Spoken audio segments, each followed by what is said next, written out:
those of you that listening, you're on the frequency where you can actually understand what I'm saying if I go deep. So I love to go deep. Love it.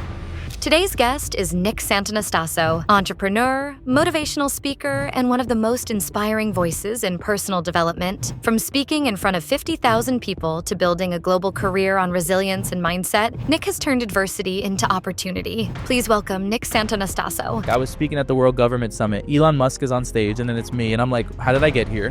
When I was 20 years old, this is where the personal development started. It was actually bodybuilding. And what's pretty funny about bodybuilding is because when I told people I was going to become a bodybuilder, they were like, you can't become a bodybuilder, you have no legs. Most of you skip leg day anyway, so I'll fit right in. I was a very famous prankster. I used to dress up as a zombie and scare people in Walmart. I started pranking, and I gained like 1 million followers online, and The Walking Dead hired me. Did you get to meet Norman Reedus? I did. I scared Norman.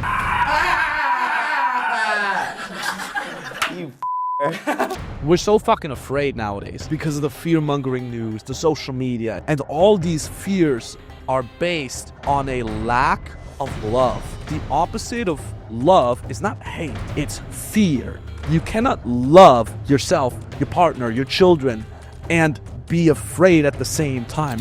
Like, if I could make entrepreneurship and learning skill sets and mastering new things very simple, it would be that quote. Suck long enough until you're good. We have to normalize sucking more. That's weird as that sounds. So when you look at the next 5 years, what's on that vision board there? I committed to climbing Mount Kilimanjaro in a year. Bro, fuck. I think I'll end with this because I think it's the most valuable thing. One of the greatest things that I've learned with social dynamics, men and women, is that... how did you move to Dubai? When did you guys together, or what's the deal after? Yeah, always together. We're married. Love it. And so we moved like 7 months ago. It's almost a full season in Dubai. Wow. But we visited last May for 9 days, and by day 3 we were like, let's sell everything and move here. We're very Sick. not impulsive, but we go off energy. And so we hated America. We disliked America, didn't know where it was going, kind of felt stuck, and kind of felt like there was they put a lid on me in the sense of like they weren't really leveraging me or valuing me for what I built. And so when we came here, it was like, they're like, oh my God, this is great. So everybody wants it, you know? So it was the environment shifted and changed the whole game because, you know, the big analogy that I say is you can build yourself into a really valuable man, but if your environment doesn't value you, you'll start to question your own value. Like, maybe I'm not cool or maybe I'm not good, you know, and that reflects the external world. Right. And then we came here and you go to an environment where you're valued and you're like, this is what it feels like to be seen, to be heard, to be wanted. Right.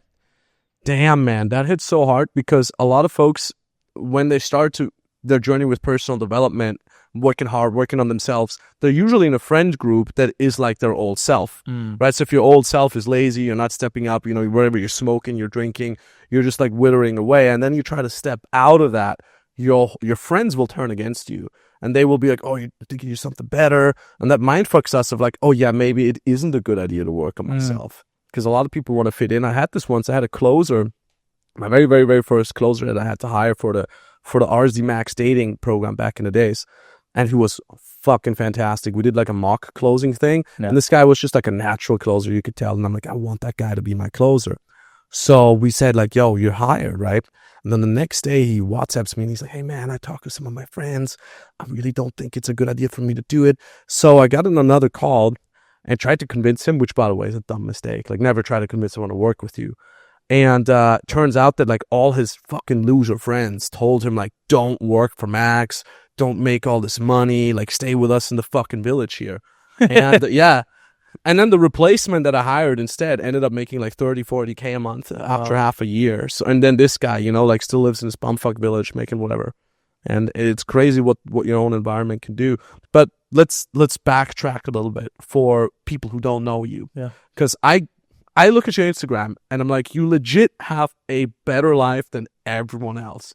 You're traveling the world. You're driving awesome cars. You're doing fucking public speaking. You're in incredible shape, by the way. I saw you working out. Thank you. And I'm like, man, that is so fucking inspiring. But what got you into personal development? What got you to become a public speaker? And like, what's your journey?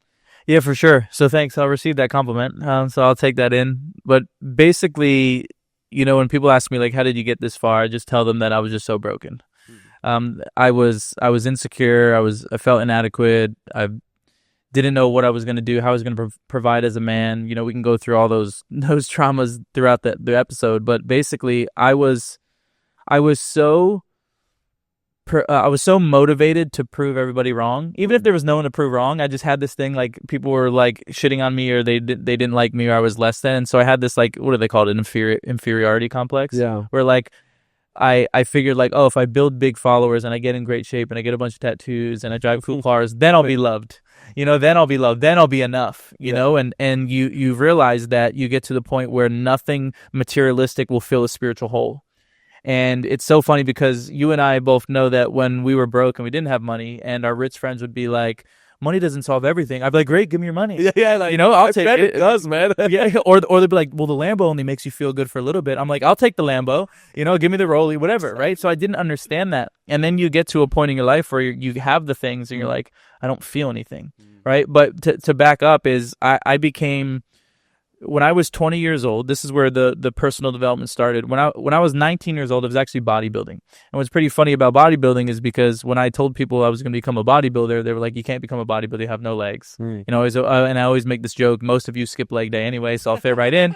And so I started training. But the reason why I started training was because if I get in shape, girls will like me.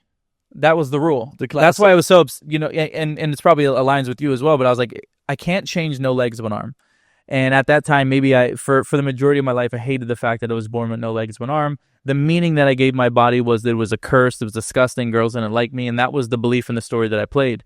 And so I was like, well, I can't change no legs, one arm, but I can get jacked. That'll make me feel better, and maybe it'll help the conversion rate, right, of the ladies. And so I started bodybuilding, and I was building a following on Instagram. Before that, bro, this is a rabbit hole interview, but let's go. Before that, I was a prankster. No shit. I was a very famous prankster. I used to dress up as a zombie and scare people in Walmart. Wait, I think I saw a video of that. Yeah. That was you? Yeah. No shit. So I came a long way. But basically, when I was 17 years old, Vine came out, and everybody was on Vine, and I was like, I want to create something that I could be the category king of, that no one can replicate. Yeah. And so I put fake blood on my face, I put fake blood on my clothes, and I went out to my local Walmart. I filmed a 6-second video, and it was the #1 video in the world when I woke up the next day.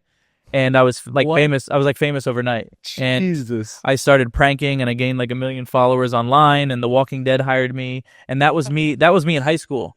And so I basically built, millions of followers when I was in high school. And I got to the point where I realized, well, people just think I'm a joke. Yeah. Cool, making money, followers, people want to take pictures, but like, do they take me serious? Is this really valuable? And I was like, okay, I'm going to shift to something else. And so I started bodybuilding. But the details of the story was like, I moved to LA, I went broke, my brother got addicted to heroin, I moved back home, and I moved into my parents' basement, I started bodybuilding. So that's like the details. But we can go anywhere you want. But basically, I started bodybuilding. Long story short, someone on Instagram that owned a meal prep company was like, hey, you should come to Florida and tour my company, and you can hang out with me. And I saw he was rich. And I was like, I've never been exposed to this, right? And for those that are listening right now, one of the most important things that you can understand on your come up is that we live in the information age. And so when you see someone, when you see Max or you see Nick and we're doing amazing things, we're not superior than you.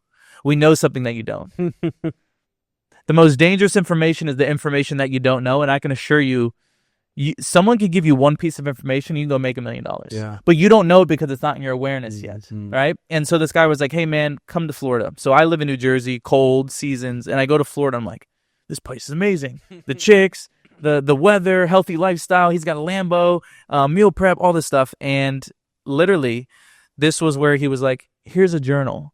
I was like, what's a journal? He probably knew nothing. He was like, here's a journal. Here's a Gary Vee book. I'm like, who's Gary Vee? Here's a Grant Cardone book. And I started reading. And that was my introduction to personal development. Fuck. Was one guy on Instagram reach out to me. I gave him a shot, and he became my first mentor that changed my whole life. It's a butterfly effect, man. It's a fucking butterfly effect. And it's so funny because that effect is now like amplified 1,000-fold in the world of social media too. It's like you said, like you posted a single video and it became the #1 watched video overnight. That was on Vine back in the days. Same with Instagram and TikTok nowadays. Like I've had clients that are like, I am new, like old people. It's funny. I love it when old people come to us. They're like in their 50s, 60s, 70s. with one guy that's 97. No way. Yeah. Really? It's like, they're like, how do I press the button on the iPhone? Funny. And then they're like, they post something and it gets 1 million views. And they don't even know. They're like, what does 1M mean? And we're like, holy shit, you just turned viral. Like, what? Like, what? I got all these followers. I think it's wrong. I think I got a virus or something. Because I got like 5. My computer's crashing. You need a second. Like, no, this is it. This is it. Like, you went viral. And so that's pretty insane. And like I said, like I didn't know that was you because I know that video. Yeah. Did you get to meet Norman Reedus? I did. I scared Norman. So basically, I come home one day. I was a wrestler in high school, and so I came home after wrestling practice, and my dad sits me down. He's like, "I got this email." I'm like, "What'd you get?" He's like, "Well, Fox International and The Walking Dead want to like hire you. Like, what do you like?" And they knew what I was doing online, but they didn't. You don't really know it's real until it's real. Yeah. You know, it's like just fake numbers on a screen until you get on a call. And so they were like, they want to do a conference call with you. I was like, okay, yeah, bring them on a conference call. And literally, I sat down. I'm 17, 18 years old. They're like, would you take $10,000 and 3 first-class tickets to Tokyo, Japan, free stay at the Ritz-Carlton, and you can scare Norman Reedus and we'll make you viral? Is that okay with you? And I'm like, this is amazing. And so my dad's like, who's my son? What is this? You know, what is going on? And so I closed that deal. I got to fly my parents out and myself to Tokyo, Japan. We did a prank on Norman. And what was so cool was he already knew who I was. And so they were like, you can't leave your hotel room when he's here because if he sees you, he's going to know. Yeah. And so I pulled this prank. It went super viral. I got paid $10,000. And like an idiot, I bought a $2,000 Versace chain that wasn't even real gold. I didn't even know it was real gold. I thought it was real. I saw Justin Bieber with it. I went to LA. I got the chain. I scraped it. And I was like, damn, this is stupid. But yeah, my first $10,000 paycheck, I went and bought a Versace chain for like $2,000. You still have it? I do. I do. You still have it? I do have it. I never wear it. It's like obnoxious, like the degen looking, but yeah, I did it. Bro, I'm a huge fan of Norman Reedus because of the game Death Stranding. And now the second one's coming out, and man, I'm such a Hideo Kojima fanboy, and of course Norman Reedus plays the main guy in it. Okay, so you get into personal development, and then what happens next? I get into personal development and life starts to change because every day is like a new awareness, a new breakthrough, a new insight. And when I moved to Tampa, I met a mutual friend. And he was like, hey man, I'm holding a mastermind at my house. And I was like, what does that mean? Bro, I knew nothing. Yeah. Like, and I want to make that a point to all of you is like, you see me now, I knew nothing. I was from a small town in New Jersey. Like no one was making it out. And he was like, I'm holding a mastermind at my house. And I was like, what's a mastermind? And he's like, where people sit around, like, think about things. And I'm like, all right, yeah, let's go. And so I just think I drive my own car. I was I'm in shape. And so I pull up, I'm in a guinea tea, and I go into this mastermind with like 8 people at this guy's house. And there was a guy to the left of me that I've never met in my life before. And everybody was like, what's your story? And so I was like, okay. So I start sharing my story. And the guy to the left of me looked me in my eyes and said, you're going to be on stage with Tony Robbins. You're going to speak all around the world. And that was Ratmir. Wow. And I didn't know who he was. And then he was like, I'll work for you for free. And I'm like, that's sketchy. You know, like I don't know you. I know nothing about you. And so that night we spent like 2 hours sitting and talking on the couch. And he was just so intrigued. And he was like, I got a download. I think I can help you. I do real estate right now, but I'll work for you for free. Like, I don't want anything. And if you like the work we do, maybe one day we'll start a company together. And if we fast forward, this is 8 years later. I've trained over 1 million people live from stage. I did 4 years of a world tour with Tony Robbins. We traveled all around the world. Everything that he got the download happened. And so Ratmir is my oracle. He's like my visionary. And just to anchor a few points for those that are listening is your life changes when you get in the room. Your life changes when you get in the room with people that are way bigger than you, way smarter than you, have more followers than you. And I don't care if it makes you feel less than. They're going to give you, just study, just observe, just study them. It give you one insight, or someone gives you a business idea, and then you got to run with it. But also another thing is you have to understand that your ideas have a shelf life. And if you don't execute on the idea, God, whatever you believe in, gives the idea to someone else to see if they'll follow through on the idea. Max, how many times have you had a really good idea and then you saw someone do it and you're like, that was my idea? Fuck, literally. It was. Day again, man. It happens all the time. And so Fuck. The difference between people that are watching and the people that are executing is successful people collapse the execution gap. They get an idea, they execute on it. They don't care, what if it goes wrong? What if it fails? What if this? They just, they collapse the time from the idea until it's real life. Speed of implementation. Exactly. And so I quit my only job. I was working a customer service for that mentor. He had a meal prep company, and he was like, "If you move, I'll give you a job." I was a terrible employee. If no one was in my proximity and the phone rang, I wouldn't answer it. Like, I was bad, bro. I was mentally unemployable, and so I get a call one day, and Ratmir's like, "Bro, it's really annoying that you have a job, and I'm trying to schedule these meetings." And he's like, "You need to quit your job if we're really gonna do this." And so I told my mentor, I was like, "I got to quit my job. I'm going all in." And I moved into Ratmir's house on the couch, and we started the company. Fuck! What a story, man. Broke as a joke. Man, what? You're not the only one on earth that was in a rut, but you made it out, right? And I discuss this with every single person I have a deeper talk with. I'm like, if someone has a spark that they want to turn into an inferno, right? You add mentors, you add inspiration, and the spark turns into fire, and the fire turns into an inferno. But I feel like sometimes I see people, I talk to people, and they say, "Max, how do I make money? How do I make a brand? How do I do et cetera, et cetera?" And I feel like even if I give them the exact step-by-step instructions, they just don't have the spark in the first place. What is it, in your opinion, that makes people switch and say, "I'm in a rut right now, I'm going to get out," versus what is it that people who don't get out are stuck with? It's a great question. I think they don't have leverage. They don't have enough pain. Right? And so humans will change for two reasons. You either change for pain or you change for pleasure. But humans will always run away from pain faster than they run towards pleasure. That's why most people don't go to the gym until the doctor says you're fat and you're going to die. Or you don't leave the girl until it becomes really toxic. Or you don't leave the guy until it becomes physically abusive or emotionally abusive. So oftentimes it doesn't hurt enough for them to change. And so, I think about things like, for me, I think my spark was everybody doubted me. My spark was I have no legs, one arm, and I don't want to depend on any of you, and I don't want to feel like I need you, so I want to make my own money. My spark was every 60 to 80 years, someone comes along and changes the whole bloodline. I'm going to be that guy. Wow. My spark was that if you're broke, it's the most selfish thing that you could be, is because you can only take care of yourself. So these are all leverages over time. I didn't get them all at one point, right? But this was a leverage that I built over time. And the truth is, my friends, is like,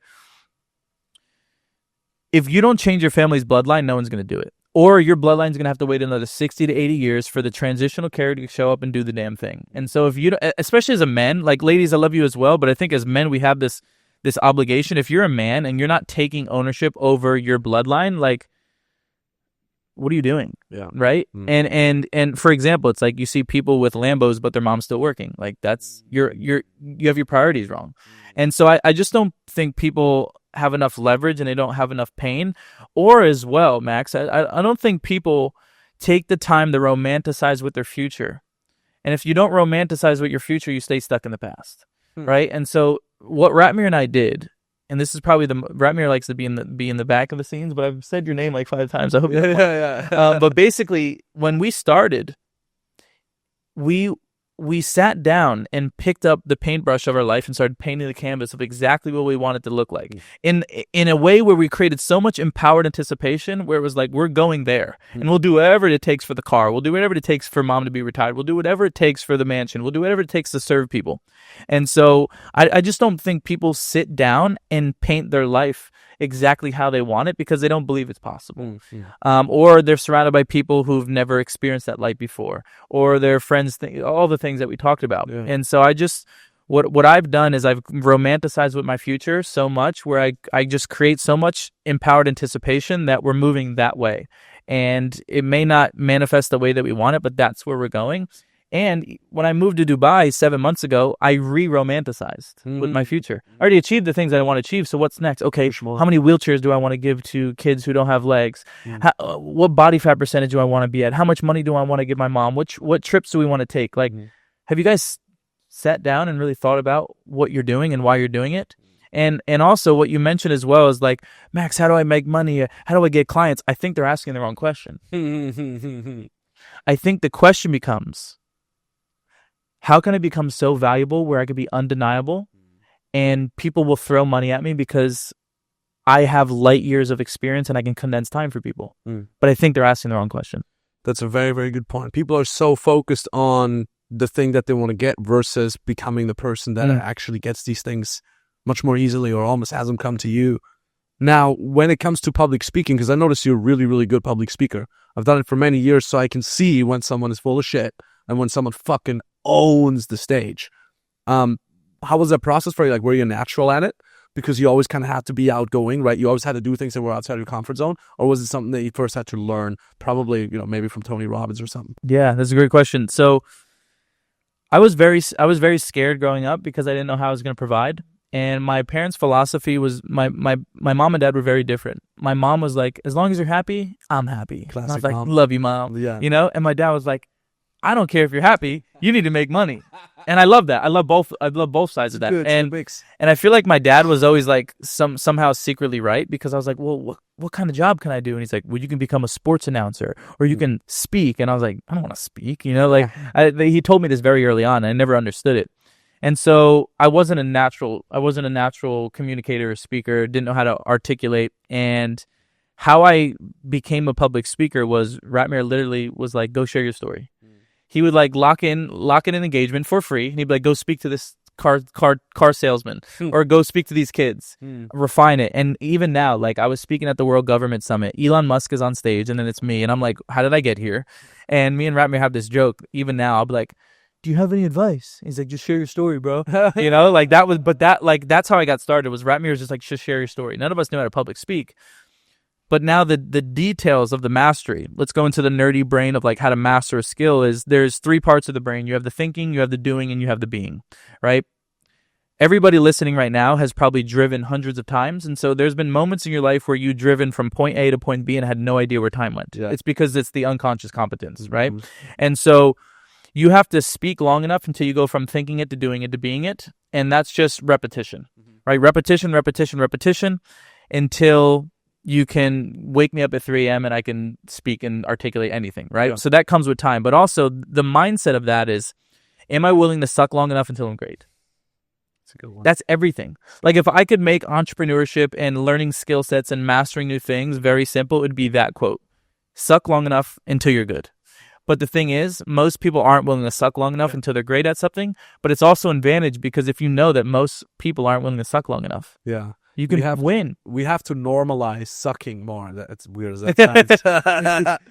But yeah, it's a good point. Yeah, and everybody started off as someone who sucked at it. Like Tony Robbins wasn't always good. You weren't always good. I wasn't always good. But you see the outcome. You see now. But you didn't see all the times where they didn't invite me back to speak. You didn't see the times where they were like, he'll never get another stage. Like there was plenty of that. And so I would say repetition, but also frameworks. And I can give some frameworks if they'd like. Sure. One of my greatest frameworks to transform lives, because by the way, people, they try to push me into this box of like, he's a motivational speaker. And I'm like, well, if we do 10 years of therapy in 1 hour, I'm not a motivational speaker. I'm a transformational speaker. People don't pay me all this money to just motivate people and inspire them. I give people breakthroughs and awareness. So if you want to become one of the most impactful speakers in the room, don't really stress about your story. Stress about the questions that are going to lead people to their breakthroughs. The greatest speakers and the greatest communicators don't always give their people their answers. They ask the right questions to lead them to their own answers. Because if I sit there and say, Max, you need to live your life this and you need to do this, what are you going to say? I'm going to resist the idea. You're going to say, screw off. Yeah. I'm an alpha, right? Like, don't tell me how to live my life. But if I ask you a question that makes you think in a way that you've never thought before, which leads you to an answer that you've never had before, it's your answer. Yeah. But you're going to be like, thank you, Nick. Yeah. Right? And so here's the framework. And by the way, I'm going to give you the framework. And if you think you'll ever catch me, you'll never catch me. Because I'm always going to be speaking and I'm always going to be better. And the version you see here today won't be the version you see tomorrow. But I'll give you the framework. Let's see if you can handle it, right? And so it's STB, not STD, but STB. Story, teach, breakthrough. Now, what's that mean? Well, I share a story, and then I anchor a teaching. It could be a one-liner. It could be a quote. It could be a philosophy. It could be a belief. But the most important thing is the breakthrough. Now, how do you give the crowd a breakthrough? You ask a really thought-provoking question. Can I give you an example? Yeah. So when I was 16 years old, let me pull this guy out. When I was 16 years old, this arm was about 5 inches longer than it is now. And my bone was going faster than my skin. and it was super sensitive. And the bottom line is, if I would have hit my arm hard enough, my bone would have came through my skin. And so I couldn't do physical activities with it, but I was so broken, and I wanted to become a wrestler, and I wanted to be confident, I wanted to be an athlete, that I would do whatever it took to become a wrestler. And so I came home one day and I said, Mom and Dad, I want to become a wrestler. My mom said, absolutely not. Nick, God forbid you hit your arm, your bone comes through your skin. What are you going to do then? And I looked at my parents and I said, can we cut my arm off?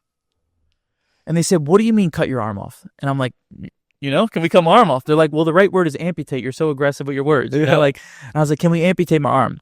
And so at 16 years old, my parents accepted my decision to go into a surgery to amputate my arm so I could become a wrestler. Wow. Here's the teaching. Here's the teach. Hopefully it's not a limb like me, but what are the very things in your life that you need to cut off that no longer serve you? Now, because I asked you that question, my story now becomes your story, and that question is going to dictate your focus on, okay, I need to cut off porn. I need to cut off weed. I need to work out more. I need to cut off that girl. I need to cut off that guy. I just use my story to invoke a breakthrough in you. So if you can share a story, you can teach something, but you can ask a really powerful question, you will be the best speaker in the room. Damn. That is actually pretty fucking genius. You can even use this also for social media. It can be a YouTube everywhere. Video. Oh, you want to go deeper? Yeah. You can do this to install beliefs in your clients. I like that. Tell me more. Yeah. Right? But you can do this to install beliefs in your clients, but you can also do this to install beliefs in your social media following. So for example, I just told you the story about the only reason why I became a speaker was someone saw the gift in me that I didn't see myself. My question to you is, are you surrounded by people who are giving you ideas or people who are tearing you down? And if you're not in a room with people who are building you up, come join my community. Boom. You see what it is? But it's authentic, it's organic, but most importantly, it's heart-centered. In sales, you have two types of people. You have sharks and you have dolphins. I want to be a dolphin. I want to be the guy that they want to love on, that it's just an invitation. I'm not trying to hard close you. Yeah. It is what it is. I have no legs or an arm. I can't drag you all over the finish line if I wanted to. Here's the invitation. And so when I teach people how to speak, it's like, I want you to be heart-centered. If it's not your style, you're not my type anyway, but I want to be heart-centered and lead people in an authentic, genuine way. I am so honored to be able to speak to Nick and kind of have this full circle moment and hear that he's inspiring hundreds of thousands of people, millions of people, and at least a little bit my content has inspired him as well. That's just beyond amazing. And I hope that this podcast inspires you as well. And if it does, please go consider giving it a 5-star rating if you're listening this on iTunes or Spotify. And if you watch this on YouTube, drop a comment, tell me I suck, I don't mind, and also give a thumbs up. It helps the podcast rank higher, it helps me reach more awesome guests, and it helps you learn more entirely for free. So that's all I'm asking. I don't have a sponsor. Maybe I'll get a sponsor at some point if I find something interesting that I really believe in. But other than that, I'm doing this entirely for free just because I love sharing awesome conversations that I have with legends like Nick. So thank you so much. I appreciate the living hell out of you. And now back to the episode. Tell me more about that community that you have. So your whole business model is you do public speaking. You speak to a lot of people. What's the biggest crowd you've ever spoken to? I did 50,000 people virtually with Tony Robbins. And then with Tony, we did Miami Heat Arena, 15,000 people. Shit. And I just did 12,000 Barcelona. Damn, man. Okay, so you go there, and then you invite these people to join a community, or how does it work? So, this is so cool. Okay, maybe we go over a little bit, because remember, just note it. We go over a little bit because those of you that listening, you're on the frequency where you can actually understand what I'm saying if I go deep. So I love to go deep. Love it. Let's do it. Now there's levels of speaking, and I've taught speakers, right? So I'm pulling this content out of what I've taught speakers to become great speakers. But there's levels to speaking. The first level is getting nothing to speak, just going for free, right? So this is like when people want to start speaking, you'll go and speak for free. Now, for example, stages aren't just in-person stages. This podcast is a stage. Your Instagram Live is a stage. Your phone is a stage. Most of you have a stage, but you're not leveraging the stage to your best of your ability. And so you have free to speak. You speak for free. And then you're like, oh, I need to get to the next level. I want to get paid to speak. And so maybe you start getting paid to speak. Now, the truth is, if you don't have millions of followers, it's going to be very difficult for you to reach what I'm getting paid to speak. But at an average level speaker, you can get paid $1,000, $2,000, $5,000, maybe $10,000 if you got a really good offer too. So now you're getting paid a couple bucks. But then you realize, and by the way, this content came from my evolution as a business owner. Yeah. And then you realize, well, speaking is really just a high-paid job. Because why? I'm trading time for money. Yeah. Unless I can clone myself, which I can't yet, or maybe I am a clone right now. You don't. Maybe this is all fake. Maybe this is all fake, bro. But you realize I just have a high-paying job and I have to travel all around. And you get burned out. Then you move into the next level of speaking, which is you get paid on the front end and the back end. Now, what do I mean by that? Well, what if I were to tell you that you can give away something from stage, capture leads, nurture them, and then bring them into what you have? So now you're playing at a higher level. Most speakers only get paid on the front end, but they don't realize that there's this whole opportunity on the back end. Now, how do you capitalize on the back end sales in a heart-centered way? Well, if you had a stage, what I would do is I would say, Max, I would love to speak for you. If I was getting paid, I'd be like, hey, usually it's this, but we can do this. But would I be able to give your audience a free gift? And they'd be like, absolutely. Sure. And so what I do, and I'm not hiding anything, I'm like telling you exactly what I'm good to do, is at the end of my speech, I take people through hypnosis, a closed-eyed process. Sick. It's inner child. Love it. Right? So you go to moments you're grateful for, proud of, and then I have you walk into your childhood room door, you see your little girl, little boy, you show them all the things that you've done in your life because you haven't visited your inner child and maybe never. And so they talk to the inner child, they get wisdom from their inner child, you give them wisdom, and then I anchored you to your higher self. You open your eyes and you're like, where did I go? And then I'm like, how many of you realize that everything that I'm teaching you is a muscle? If you don't use it, you lose it. Would you like to practice this on your own? Here's my free meditation. Scan the QR code, boom, thousands of leads. And then I can give them value and I can bring them into your community. So that's the third level of value, I think, of speaking, is capturing data from stage. The QR code is email plus phone opt-in, I guess? There's different ways. So and by the way, everything's iteration and testing, right? Yeah. So you guys can test anything. But what I do is I have them scan a QR code, which brings them to my Instagram. I gain thousands of followers in 60 seconds. Jeez. And I have them DM me the word blessing, and then ManyChat automates, sends them the blessing, and then captured, right? And then we can nurture them and bring them into wherever we want. That's a game changer. Most people aren't capturing leads when they go on stage. But do it, like, let the event organizer know, make sure it's aligned, make sure they say yes, and then give them something free. And what's interesting is when you give someone an invitation from stage, you're basically qualifying and disqualifying the people that like you and don't like you. And so imagine this. Imagine you're incredible. You change someone's lives, and then they're like, Max, what else do you have? And you're like, nothing. Yeah. You're robbing yourself and you're robbing them of transformation. Yeah. And so when you offer people an invitation, you're allowing them to go deeper with you, and the people who want to go deeper with you, it's just an invitation. Yeah. So I think that's the third level. And then the fourth level, which is, I think, one of the sexiest things as well, is if you can master the art of enrolling people from stage, you can sell for other people. How many people have an audience but suck at selling? Yeah, good point. And so you could be like, I can have someone pre-pitch for you. So, for example, there's a pre-pitch, and then I think there's a pre-pitch, there's a pitch, and then there's a re-pitch. Most people don't know this at all, but there's a pre-pitch. So, for example, a lot of the times event organizers will put me before the pitch because I install the beliefs so they're ready to buy. Sick. If you don't have the right psychology, you can't buy. Yeah, yeah. So while in a heart-centered way, I'll get them ready for the invitation. Yeah. Imagine you have something that can change someone's life, but they're not ready to take it. So I get them ready to take the offer.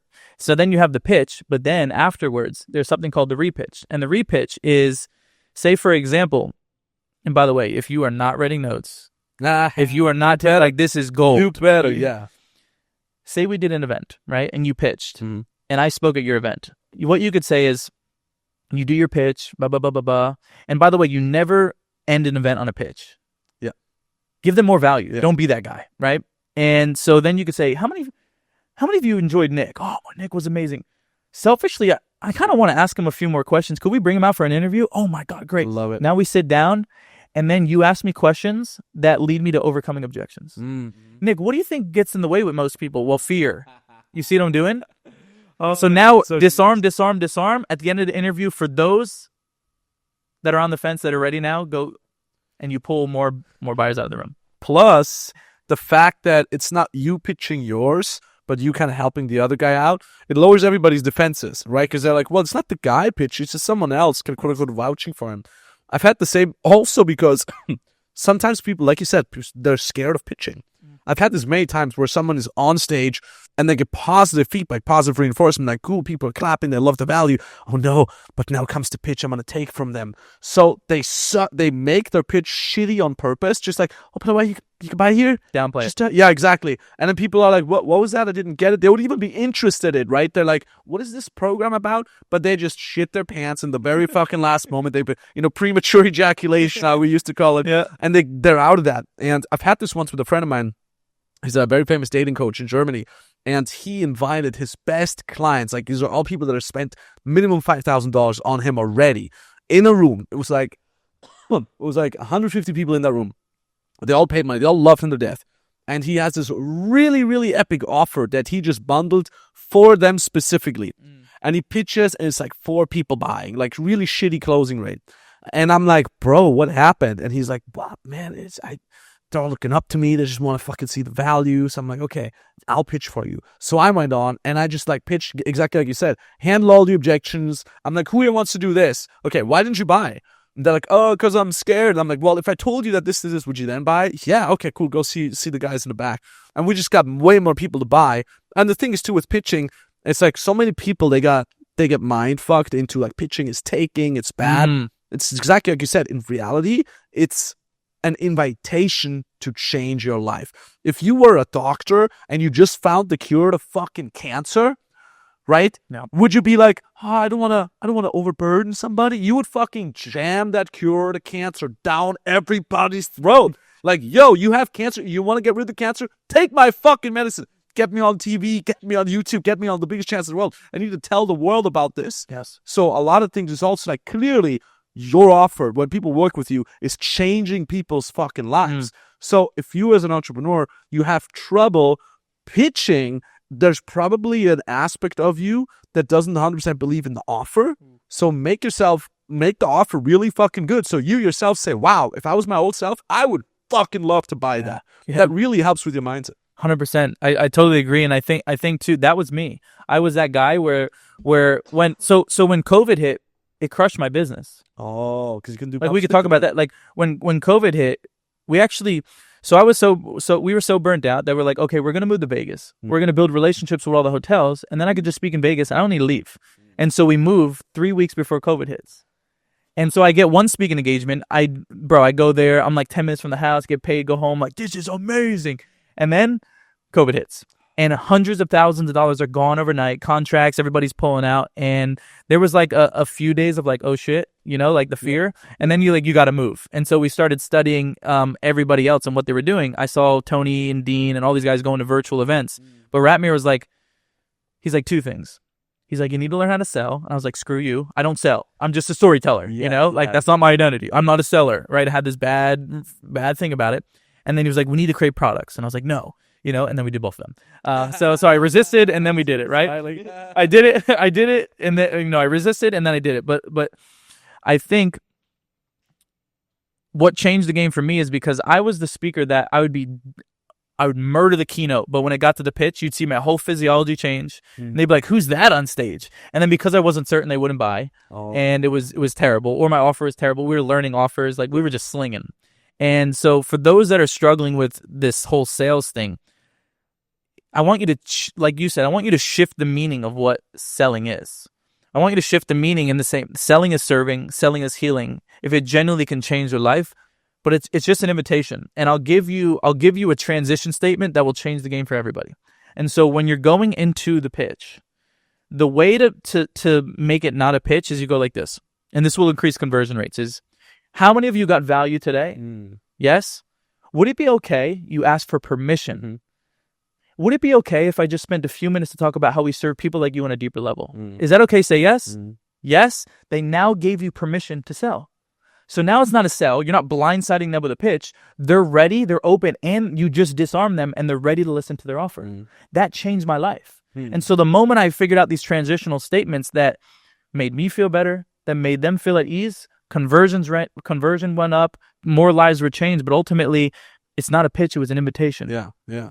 And the cool thing about this, like you see Tony Robbins that do all the time, It's like every couple minutes, have people raise their hands because you just want to stack that compliance up. Also because it helps the snoozers. Sometimes people snooze away. It's like, yo, hands up if this is you. So if you're constantly engaging people, you're A, having their focus, and B, the authority, and C, on top of that, you're gaining compliance, and you're stacking that, right? I love that. It's like they're asking for permission. Of course. And that whole psychological buy-in, I'm dirty on stage. And the reason why I'm so good is because I have so much certainty.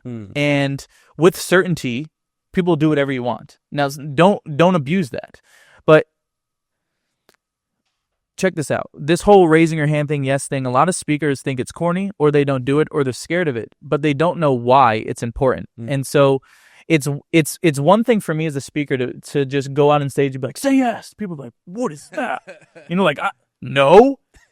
But educate them on why they're doing what they're doing. And so what I do is I pre-frame. A pre-frame is basically setting the stage and setting the environment. So what I'll do is I'll say, listen, neuroscience shows you'll retain 0 to 10% of the things that I'm saying if you just sit there. Cool, do it. 40 to 50% if you write it down. 80 to 90% if we keep our body in a learning state. A learning what? They're like state. Okay, great. What does a learning state mean? The learning state means that I'm going to tell you to wave at me. I'm going to tell you to say yes. I'm going to tell you to smack your neighbor, whatever it is. I'm not doing this to be motivational. I'm doing this so you stay in a fun learning state and so you can go change lives with this information. Is that okay? Yes. Boom. Now they're raising their hand. Yeah. But you have to educate them on why they're doing what they're doing. You can't just come in and be like, say yes. They're like, this doesn't make sense. Educate the people on why they're doing what they're doing. So even that, for those that like want to become better speakers, get the crowd to be engaged. Keep them in an active state. Even on Zoom, on virtual, yo, drop a yes in the chat. Drop a yes in the chat. Yeah. If that makes sense, drop a yes in the chat. If you get a breakthrough, drop aha. Where are you tuning? Like all that stuff, That's the crazy thing. Like even like I have a feeling that webinars are coming back more and more and more. Because why do you think that? Because people are tired of VSLs, of regular sales letters, etc., and it has an engagement part in it. Here's the cool thing: if you're good at it, you're gonna fucking crush, because webinars are hard to replicate. If you're a fucking boring I'm an introvert as well, but I'm really entertaining when I speak, just like you. Yeah. Are you an introvert as well? Yeah. Love it, man. Love it. So I just stay in my house all day, man, all day. So the thing is, like, you can replicate a VSL, you can replicate a sales letter, you just let ChatGPT rewrite a VSL that converts. But like being on a webinar and having that extra spice with the charisma, with the storytelling, with the frameworks that you've just been sharing, with the little micro engagements, that is really hard to replicate. And the more things you can do that are hard to replicate, the more you're going to crush with. So a lot of things on my business journeys over the last 4 years has been me kind of like finding out how I can double down on my primary strength and my secondary strengths. Because once we started figuring out cold traffic, my first business was pure organic, right? It was all people that followed my YouTube channel, super easy because they're all fanboys. Yeah. And then we had to crack cold traffic. And all of a sudden, I'm like, okay, shit, I have to fucking do quality control of the sales team. It's not my primary skill set. I have to like lead a team. I have to make sure everybody's motivated. I have to like look into numbers, performance marketing. None of that is my primary skill set. So I got people that are really good at that. I started paying them really, really well, so I could go back to focusing on the things that I'm really good at, that are clearly in alignment with my primary and my secondary skill, which is public speaking, which is making videos, making content, and building a great connection, whether that's virtually or in person. And it's exactly the same with webinars. Like, we've been crushing more and more now with just a regular BSL funnel. And then we're like, hey guys, I want to do a webinar. Like, I kept pushing more and more because I'm like, I know that's my strength. Let's write a really fucking epic webinar. And I know a lot of entrepreneurs that just don't have the personality for that. So know what you can leverage the best. For you, it's clearly public speaking, right? And you're going to fucking crush at that, right? Imagine you do like performance marketing, like looking at the funnel numbers and shit like that. It's probably not only count the one. They're like, these numbers aren't adding up. Wait a minute. What is this? You can do binaries theoretically. I don't know, like 1 0 1 1 1, you know, but yeah. What do you think is the future of like virtual public speaking specifically? You've done it with Tony Robbins, and he was one of the first ones who really did it. Hormozy started adapting it too. What do you think's the future of that? Yeah, it's a great question. I think, to be honest, I think with AI and virtual stuff, people are going to crave in-person events more. You know, so I think it's really good for those that are really good at what they do and they're genuine and authentic and vulnerable, is because people are going to crave that human connection. Yeah. But also, I think it's just, there's so many people in the world, right? So there's people that would love to go to an event, and there's people that would love to just watch a webinar, right? So I think both work. And I really love, I guess it depends on your lifestyle and what you want, right? Because if you want it, like at first, traveling the world and speaking everywhere is cool. And then you do it all over and you're like, this is tired. Yeah. I know I could just sit here and do a webinar and close $1 million, you know? Like, so I think it's based on lifestyle. But I think if you're someone of value, everybody should have some sort of way they're serving virtually and some sort of way they're serving in person. Was that the case for you? You got burnt out from the traveling and the touring? I got burnt out from the traveling. And when I was at that second level of speaking, it was just trading time for money. So we were making money, but it wasn't a lot of money. Yeah. You know, for the amount of time that you were investing, it wasn't a great ROI. Yeah. And so that's where the offers and the back end came into play, and the recurring or the masterminds came into play. But yeah, I got burnt out from traveling. But then again, I was getting paid what I was worth. And so I became more valuable. And now I'm willing to travel because I get paid a lot of money to travel, you know? What were some of the signs you realized you were burnt out? I remember for me, I didn't notice. So that was really, really, really, really bad. Because I was just like, grind, fuck it. I'm tired, fucking grind it out, man. What are you, pussy? So I'd love to hear your thoughts on it. Yeah, I think for us, burnt out, for me, was a slave to the Google Calendar. Oh, sorry, babe, can't eat lunch. I have a call. Yeah. You know, or hey, bro, you wanna go to the beach? Like, no, I got to take a call, and you know, I need to sit and have the headphones in a nice place. There's a really high paying client. You know, so I was a slave to the Google Calendar, and I was a slave to the clients. And we weren't living, like we were just in a sick house, but we wouldn't go anywhere. We would just be on calls. You know, and you kind of look up and say, like, this is another thing when people tell you, like, not all money is good money. You're like, what does that mean? Now I get it. Yeah. Because there's a lot of things, there's probably a lot of business ideas or verticals that you can go in that you can make a ton of money, but you're like, no, not worth it. Yeah, it's not about how much you make, it's about how you make it. Exactly. And so that was big for us, and we were just slaves to the calendar and didn't have anywhere to go, and I was basically scheduling my life around people. What's your advice for people that are unhappy in life?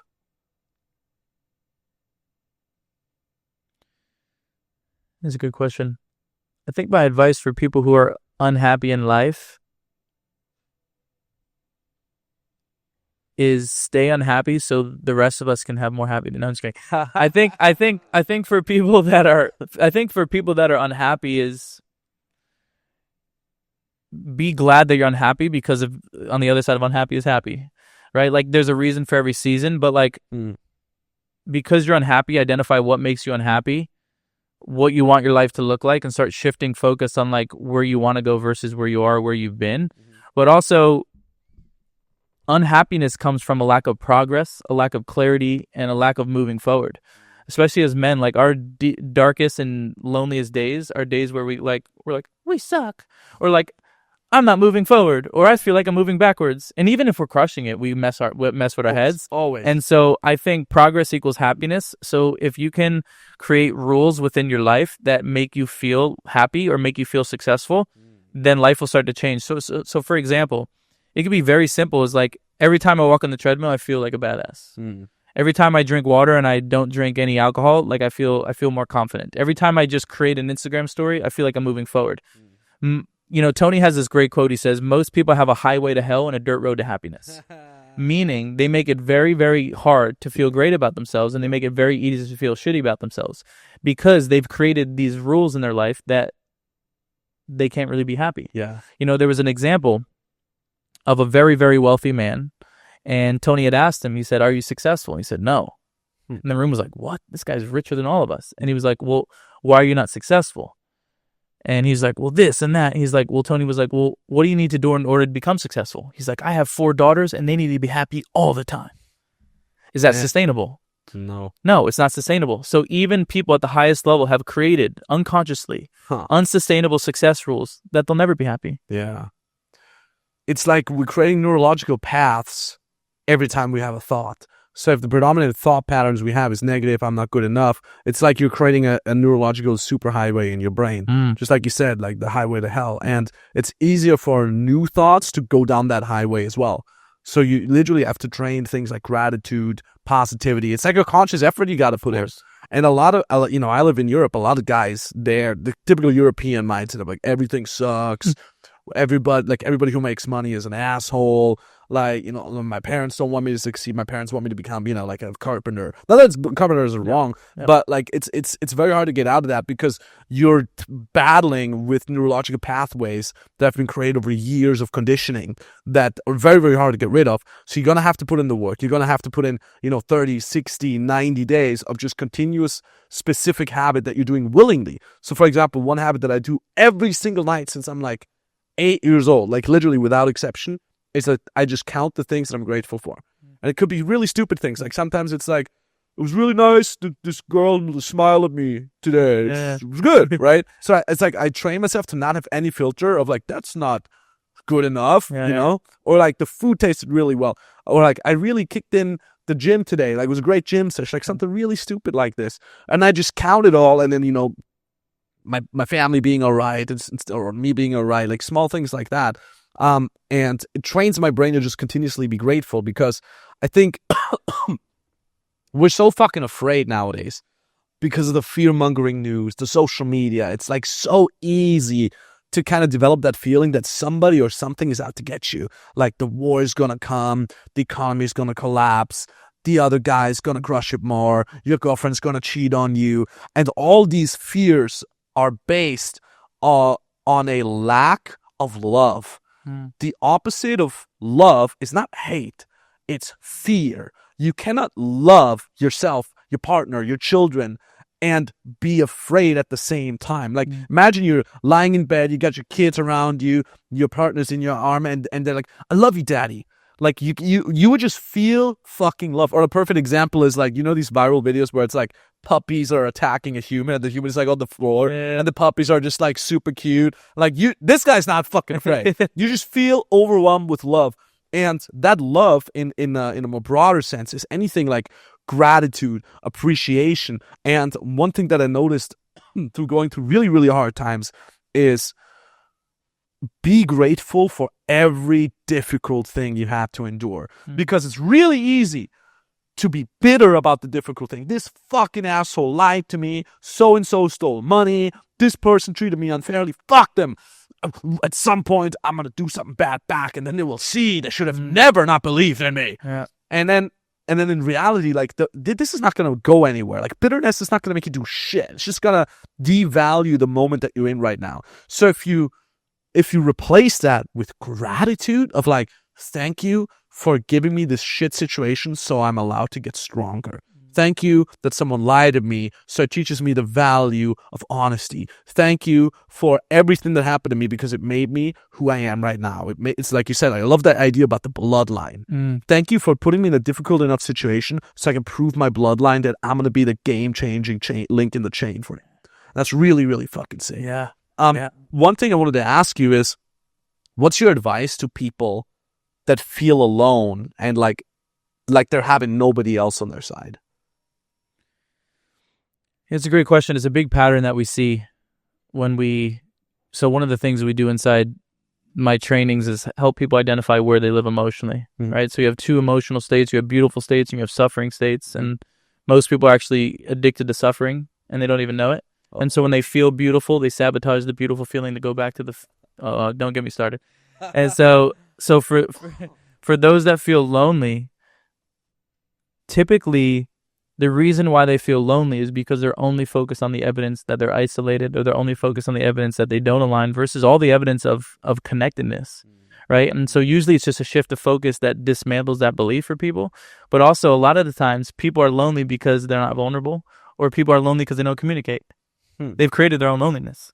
No one listens to me. Well, have you told them? No. Okay, there you go, right? And so I think, this is deep too. It's like, but sometimes people like to play the lonely card because they get seen by playing lonely. They meet a need because of the loneliness. Yeah. Right? Everything we do is to meet a need. But for those that are feeling lonely, I would say, are you communicating? Are you connecting? And if you're not, set intention on the people that you would love to connect with and be around and try to get into those groups. But nowadays you can be so connected. I mean, social media groups, Facebook, all these different things. And so if you're truly feeling lonely, you can find a way to feel connected, right? There's people out there. There's people out there suffering. Go find them in the lonely group, and you can connect with your loneliness, right? But I just say it's like most of the time people say they're lonely, but sometimes they've created it. I think we've created everything. We humans are the only species on Earth that creates our own suffering. We're fucking idiots. It's funny, but what you said is like connect with people. Like you'd be surprised how many people welcome you reaching out to them or you communicating it. A great example is this podcast. Like I've reached out to so many people that I look up to that I've been following, and I'm like, no way that person is gonna even read my fucking message, let alone say yes to be on the podcast. You guys was exactly the same. I can't remember, did I write you or Ratmir?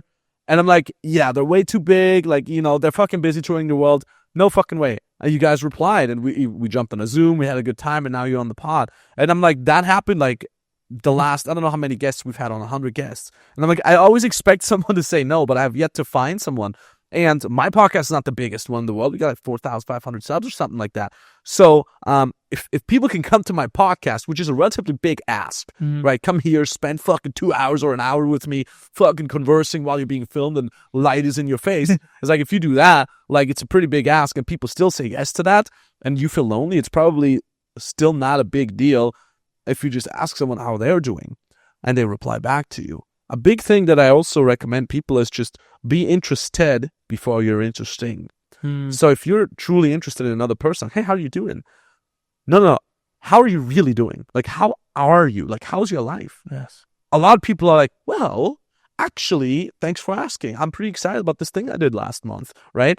People open up and you're not, what I really love you saying is like, you're not the only one that's lonely. Like if you got nothing in common with other people, at least your loneliness can be the thing that you got in common with others.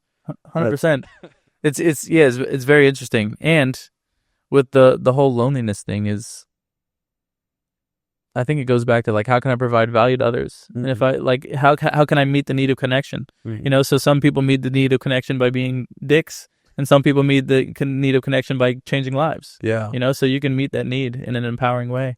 And I think also is for those that are lonely or, you know, just in general, like a psychological upgrade is most people's pattern is they create undesirable outcomes. So they don't even start the thing or ask the girl or ask the guy or ask them for the podcast because they've already created the scenario in their head that they're going to say no, right? And so what I've realized about the most successful people is we're optimistically delusional, but also we only give energy towards desirable outcomes, right? So we only give energy towards like they're going to say yes, or I'm going to close the deal, I'm going to make the money.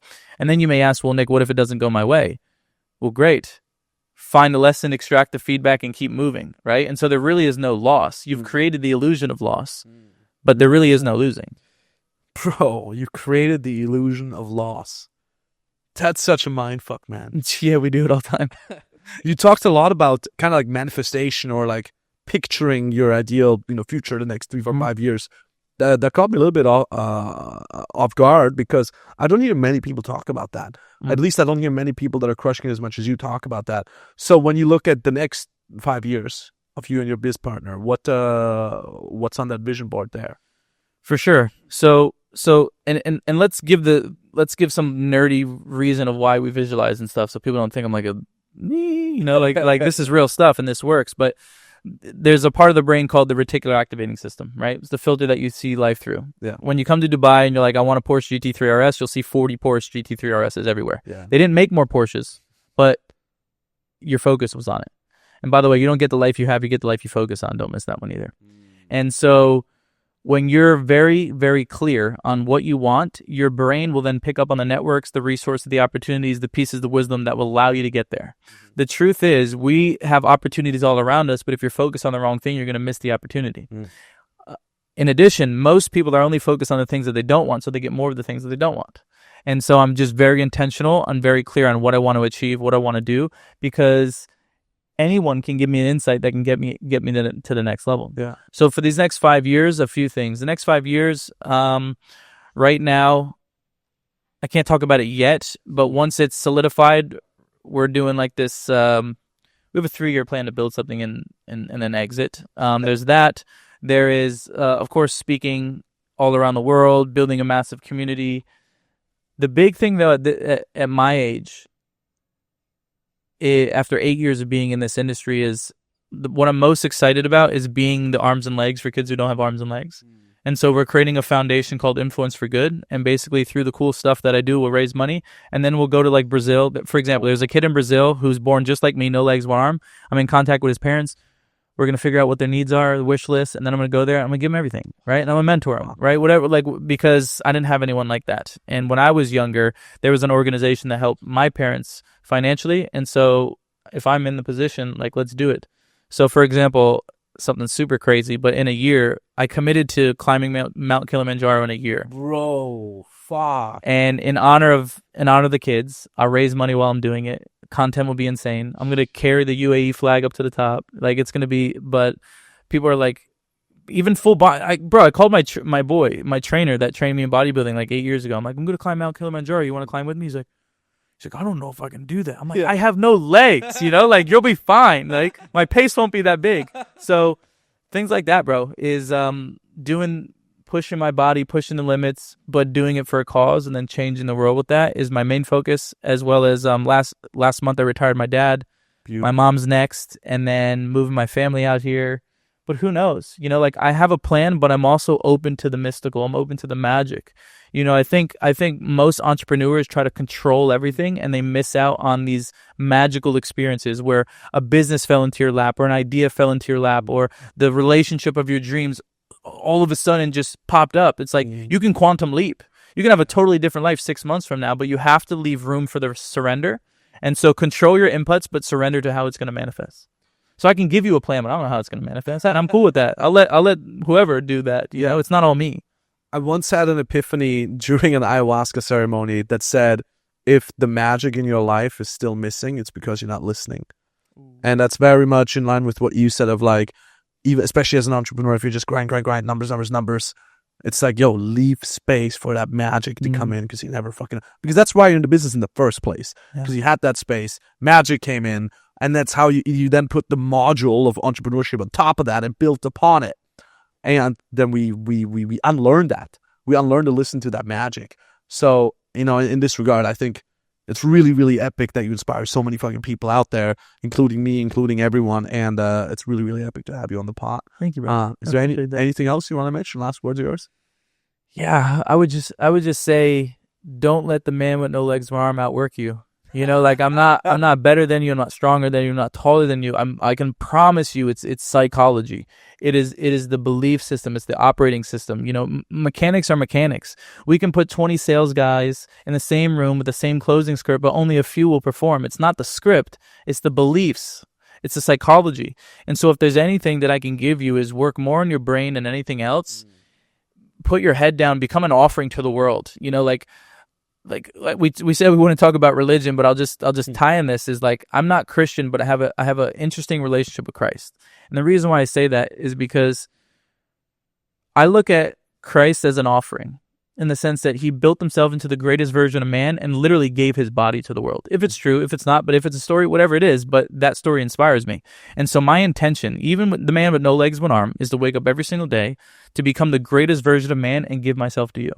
Like if I'm not my best self, I can't serve Max. I can't serve you and the audience. And so I think every day, if you just focus on being the best version of you and keeping in your mind, I'm an offering to the world and how can it be a blessing to people and how can I serve people? How can I collapse time? How can it become a well of knowledge and give that well to people?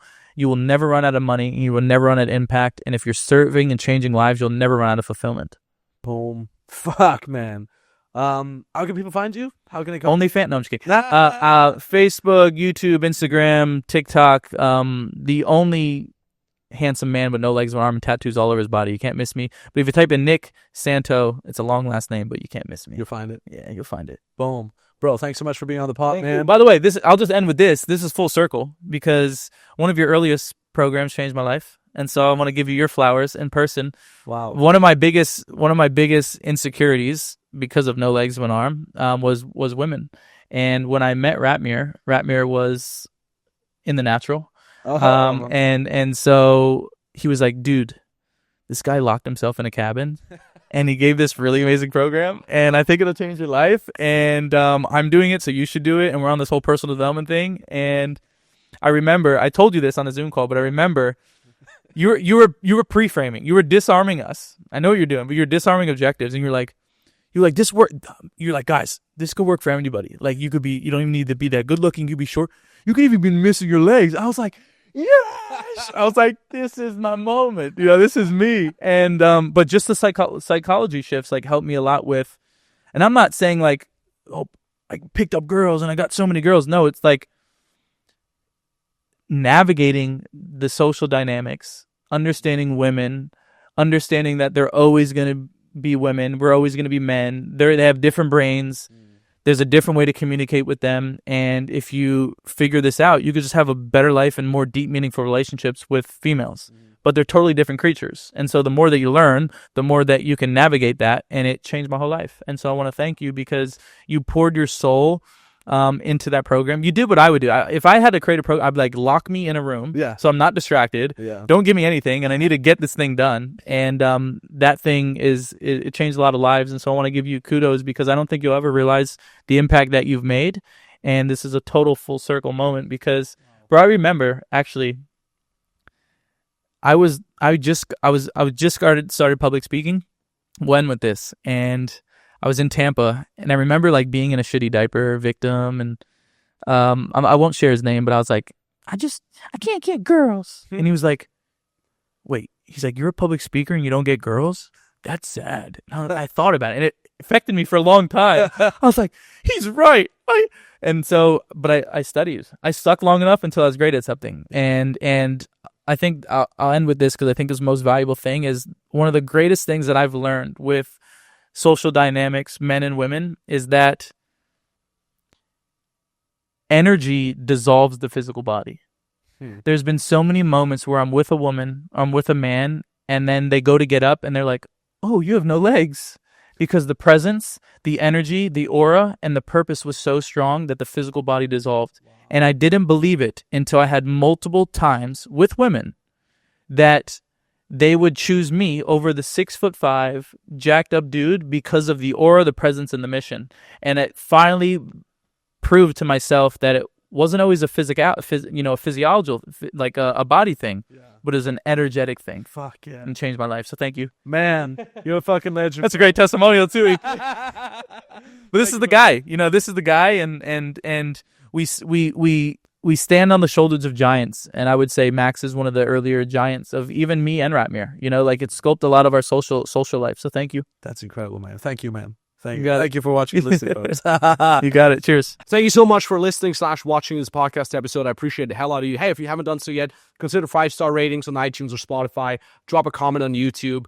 Give us a thumbs up. I got inspired like crazy from this episode with Nick. He's such a G. He's such a legend.